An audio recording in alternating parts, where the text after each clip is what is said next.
Fala pessoal, tudo bem? Sabe qual que é a diferença do notebook normal para o modelo gamer? Basicamente, qual que é a diferença do notebook como esse aqui para um outro que é igual a esse aqui? Que reparem que a espessura deles é completamente diferente. Tem muita gente que acredita que é alguma coisa mais visual, que é uma forma do fabricante fazer ele ficar mais agressivo, mais palatável, aquela coisa mais gamer, né? Só que na prática, sim, isso é verdade, mas é muito pouco da história total. E a gente vai conhecer as diferenças logo depois da vinheta.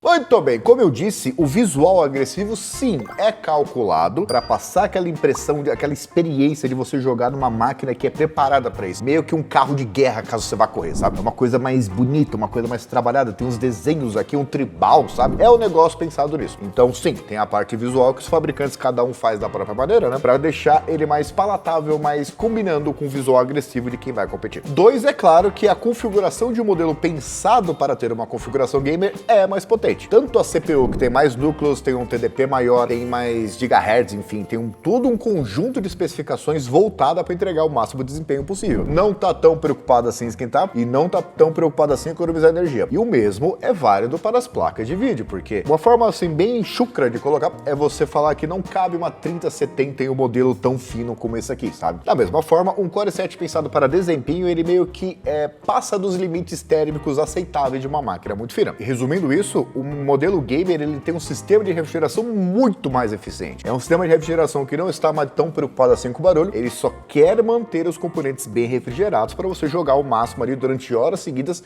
sem apresentar problemas, ou mesmo anos seguidos, né? E até por contar com uma refrigeração superior, eles acabam durando mais, porque é o seguinte, se você vai usar uma máquina gamer para trabalhos normais, por assim dizer, navegar, planilha, etc., como ele foi projetado para um ritmo de trabalho muito mais intenso, o sistema de refrigeração ele vai aguentar mais. Alguns modelos, inclusive, eles trazem aqui o suporte ao water cooler, que você compra fora, você coloca aqui que é o Ice Mod de segunda geração, e você tem refrigeração líquida, né? E é exatamente por isso que modelos gamers são mais grossos, porque isso aqui não é só visual, não é só o peso por peso. Você tem um monte de heat pipes passando um monte de aletas de alumínio ali saindo de todos os lados aqui, ainda com a possibilidade de colocar um líquido aqui de arrefecimento para ele ficar ainda mais bem refrigerado. Então toda essa estrutura maior aqui, ela é necessária. E essa estrutura de refrigeração não cabe nesse modelo, por exemplo. Um outro ponto muito interessante, atualizações. Hoje os modelos muito finos foram criados para extrema portabilidade e não esquentar tanto, porque ele não tem tanta capacidade de jogar calor para fora. Então, uma das formas de deixar ele mais fino é tirar as possibilidades de você fazer upgrades. No caso, hoje a gente está falando principalmente de memória RAM e SSD. No caso do modelo gamer, como ele tem essa estrutura maior, tem espaço aqui para você colocar mais pente de memória RAM, mais memória RAM chegando até 64 GB desse modelo aqui, por exemplo, trocar o SSD, em alguns casos colocar um segundo SSD M2, né? Então você tem essa capacidade de fazer upgrades. Então você deixa de lado a espessura menor em favor da possibilidade de aumentar esses componentes caso seja necessário. Máquinas muito finas, quando você compra, a configuração que você comprou ficará. Não vai mudar nunca. Continuando, nós temos telas que são maiores, têm maior resolução e uma frequência de operação maior, porque alguns modelos chegam a 240 Hz de atualização. São 240 atualizações por segundo que a tela faz. Vamos combinar, para quem vai mexer no Excel, para quem vai navegar no Chrome, não faz tanta diferença assim ter 240 Hz. É uma coisa mais comum em modelos gamer, porque você pode tirar proveito disso por ter uma configuração que é muito superior, colocar o jogo ali para trabalhar numa frequência maior. E no caso você consegue ver todos esses frames, não é uma coisa que nem o Excel, que você vai ter 120, 240 frames, mas não vai fazer tanta diferença na prática. O outro ponto é o teclado, porque ele não é só RGB, que é meio que um requisito hoje para você chamar o notebook de gamer. Modelos não gamer, eles têm até iluminação no teclado, só que ela é de uma cor só em prol da produtividade. No caso do modelo gamer, você poder customizar as zonas aqui e as cores é muito mais interessante, porque você deixa o visual com a sua cara. Ou mesmo esses LEDs aqui, né? E mais do que isso, o teclado gamer, ele é projetado, ele é mais resistente, porque ele foi projetado, pensado para você que vai jogar do jeito muito competitivo ali e vai acabar dando aquelas, sabe,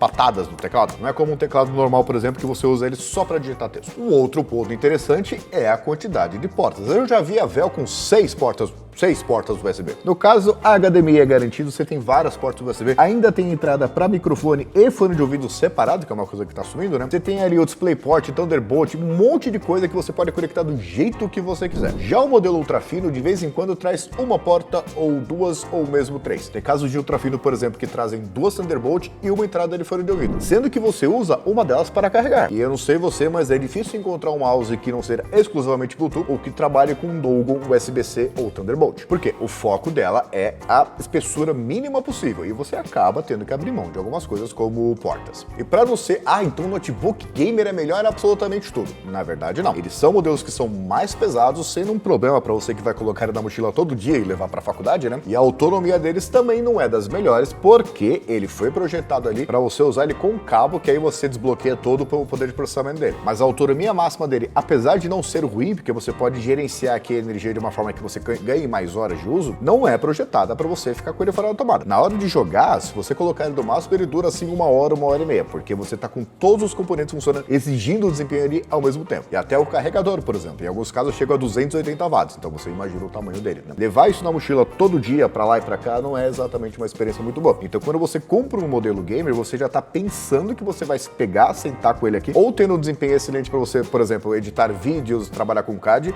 e sentado ali durante várias horas, mas não necessariamente trabalhando com ele do colo ali no Starbucks da vida digital, sabe? Mas tudo que eu expliquei na prática, isso aqui é meio cenográfico. Por quê? Nós temos um Avel A72 Ion aqui e do outro lado nós temos o Storm Go. Ambos têm processador Core i7 13ª geração, ambos têm 4060 e ambos têm 64 GB de memória RAM. É uma mágica que isso caiba aqui, mas esse aqui é obviamente mais bem refrigerado. Só que a ideia do vídeo é passar que o modelo fino tem menos possibilidade de upgrade, de refrigeração e tal. Mas os dois aqui têm exatamente a mesma configuração, então, né, é importante registrar isso. Então, resumindo tudo que a gente viu, eles são mais parrudos, mais agressivos e isso é necessário e tem essas explicações, tem uma justificativa para isso acontecer. Se você tem alguma dúvida adicional, por exemplo, upgrades, quais que podem fazer, quais que não podem, como fazer isso do jeito correto, porque cuidado que não é porque o modelo permite isso que você vai fazer de um jeito que você não sabe. Sempre busque o menino da informática que faça isso para você. Aí se ficou alguma dúvida, coloca aqui embaixo. E dito isso, até a próxima.